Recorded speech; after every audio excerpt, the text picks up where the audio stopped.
Hello, everyone. Welcome to Worcester Street's 31 Nights of Halloween, Night 5.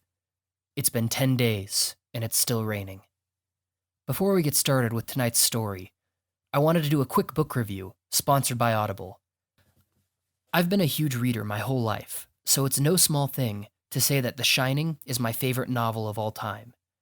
You may have heard of the legendary horror film by Stanley Kubrick, but that was just an adaptation of the original horror novel by Stephen King.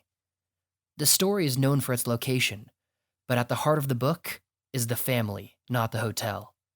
Stephen King is a master at creating flawed, broken, yet understandable characters. The father, Jack Torrance, is a recovering alcoholic that still thinks of little other than drinking. Wendy Torrance is his long-suffering wife, who fears what her husband might do to himself if she were to leave.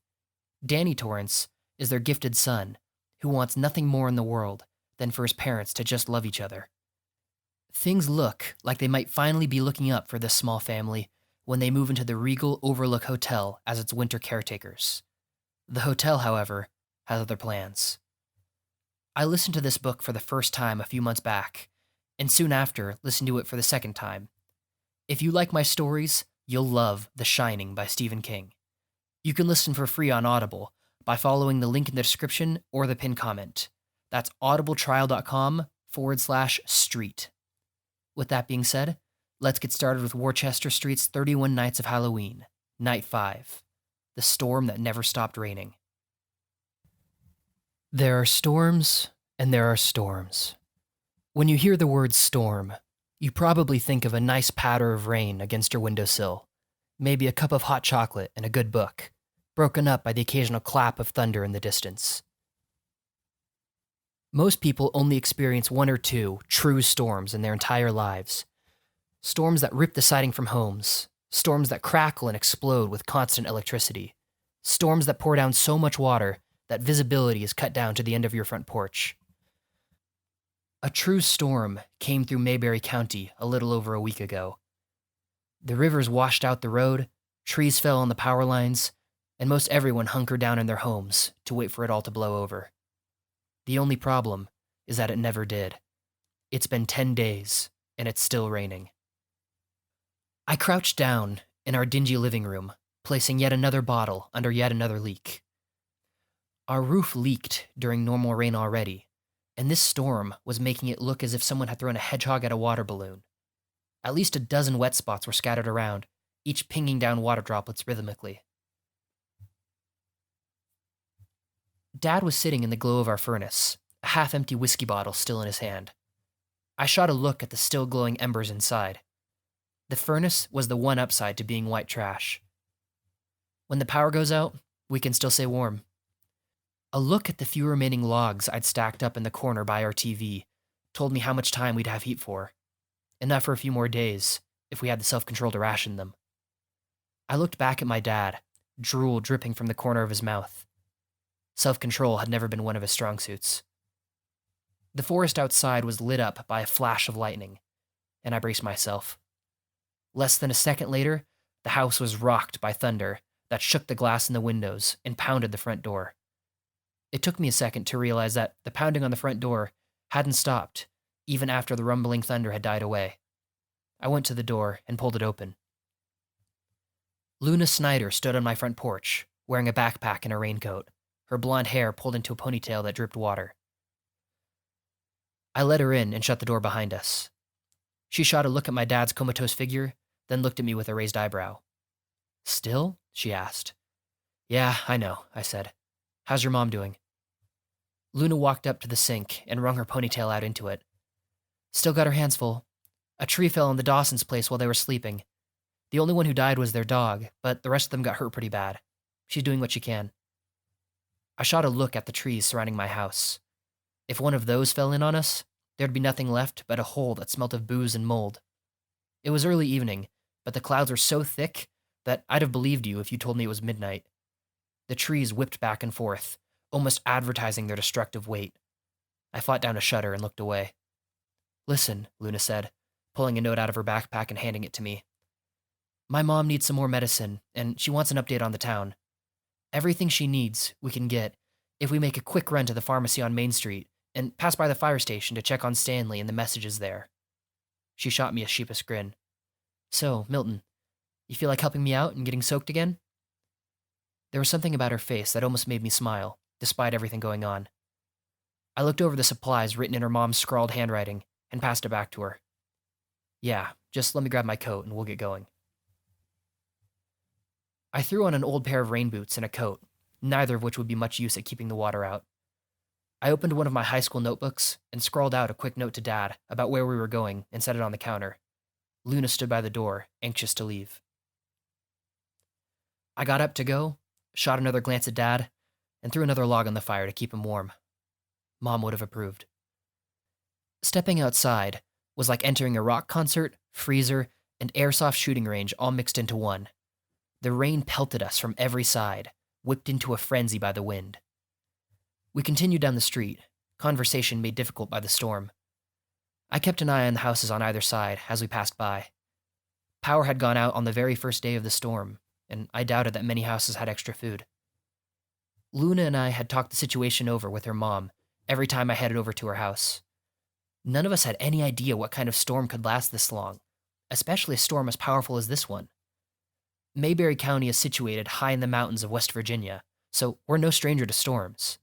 But like this, no one had seen anything like it. After around 20 minutes of walking, we made it to Main Street. We'd learned on a previous excursion that someone had left the front door to the pharmacy unlocked, so we flipped on our flashlights and headed right inside. The beams flashed across the darkened interior, revealing a man crouched down by the checkout machines.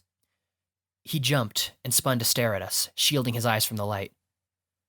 "Hi, Mr. Harrington," Luna said, angling her light to the floor. Mr. Harrington grabbed a pill bottle sitting on the counter, slipping it into his pocket. He wiped his still wet face with the same hand he'd used to grade my physics papers last semester. There was a look of pure panic in his eyes. Luna? Milton?" he stuttered. "Where are you? How?" He seemed to notice our flashlights for the first time. "Turn those off," he hissed, waving his hands at our lights. A red line of blood trickled from a cut on the side of his neck. Luna flipped her light off, and after a short pause, I did the same, reducing Mr. Harrington to a black silhouette. I'd been fearing this for a few days now. My childhood had been spent watching enough apocalypse films to know that apparently people turned into panicked animals in situations like these. I stepped forward, pulling Luna behind me, and cursing myself for not bringing in the pistol my dad kept in his closet. Stupid, stupid, stupid. If he attacked us, it would be my fault. "How did you get hurt, Mr. Harrington?" I asked, trying to keep my voice level. I was at the fire station. Mr. Harrington cut himself off. A flash of lightning lit up the inside of the shop. Mr. Harrington was staring back into the darkness at the back of the shop. He let out a moan that was cut off by a roll of crashing thunder. Then he turned back and ran at us. I braced myself for his charge, but Mr. Harrington didn't run at me or Luna. He ran for the door, sprinting out into the rain. I let out a low sigh and sat down hard on the linoleum, adrenaline coursing through my veins. Water dripped off the end of my nose onto the spackled white and black floor. Luna flipped her light back on, staring into the back of the store. "Did you hear what he said about the fire station?" I reached out and flipped my own light back on. "Yeah, maybe he tried attacking it, and Stanley fought him off. I don't really care, though. Come on, let's grab your mom's stuff and get out of here." Luna nodded, unzipped her backpack, and began making her way down the aisles. I jumped over the prescription desk and pushed open the window to get to the drugs I kept back there. After a few minutes throwing pills into bottles, we were done. We headed back into the rain, walking down Main Street towards the fire station. The fire station was one of the few places left in Mayberry County that still had power. Stanley, the fire chief, ran the place. He had a network of walkie-talkies linked to several houses throughout the county. If there was an emergency, they could call out to him and he'd be able to get help. With all the roads out and the town isolated, it was probably the only help anyone could expect. I reached back and grabbed Luna's hand as we made our way down Main Street. "Wouldn't want to get separated, you know?" I shouted over the wind. She squeezed my hand and picked up her pace. Stanley had tried making contact with the outside world, but our town was already hard-pressed to get radio signals. It was situated high in the mountains, and that meant radio waves were blocked and bounced around too much. Add in the storm and the loss of power, and that meant that we'd been cut off from the outside world since the very first night that the storm had rolled through. We rounded the corner to the station. I shielded my eyes from the rain with my hand, confused. The normally bright lights of the fire station were out. I crept forward, crunching a piece of broken glass under my boot. Shards of glass littered the sidewalk in front of the station from the shattered front doors. I looked around to see if anyone was watching us, but with the rain it was impossible to tell. I flipped on my flashlight and stepped inside. "Stanley?" I shouted. The room was lit up by a flash of lightning, followed by a roar of thunder an instant later. I jumped, cursed, and dropped my flashlight. It hit the ground and rolled forward, coming to a stop by a disembodied hand laying on the floor. "No," Luna whispered under her breath. "No." I stepped forward, scooping up the light, pointing it further down the hallway. The rest of Stanley was just inside a room off the main hallway. He'd been cleanly cut into a dozen or so separate pieces. Most of my mind was screaming in horror, screaming the way that Luna had begun screaming behind me. But another smaller part took in the scene with a logic so remote and detached that it disturbed me more than the body. "Interesting," this part of my mind said. "Why isn't there any blood? The meat's all there, but I can only see a few stray drops spattering the ground. How did that happen? What kind of knife could make cuts as clean as those?" I flashed my light on Stanley's map of Mayberry County hanging on the wall. In the bottom right corner of the map, he'd written the legend. It said, X equals family confirmed dead. Question mark equals no contact, probably dead. Pound sign equals small number of family members and home, at risk of attack. Stanley had crossed out over a dozen houses on the western border of the town and placed a question mark over several more. The pound symbol was scattered around different homes, including the fire station where we were standing. It was also over my own home in the eastern portion of the town. From the darkness further in the facility, a guttural clack sounded out, followed by what sounded like someone dragging metal over concrete. It grew louder. I spun, grabbed Luna's hand, and ran out into the storm.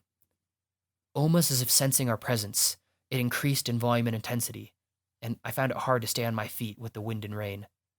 The next half hour passed in a blur of wind, rain, and running, but eventually we reached Luna's place and dropped off the medicine. I'm heading back to my own home now. I'm terrified, but I have no choice. He's my dad. I'll let you all know what I find there. Thank you for watching. A huge shout out to my Patreon backers who helped make this possible. And, as always, you can check out my website to see more of my writing, linked in the description. I hope you all have enjoyed your time on Worchester Street.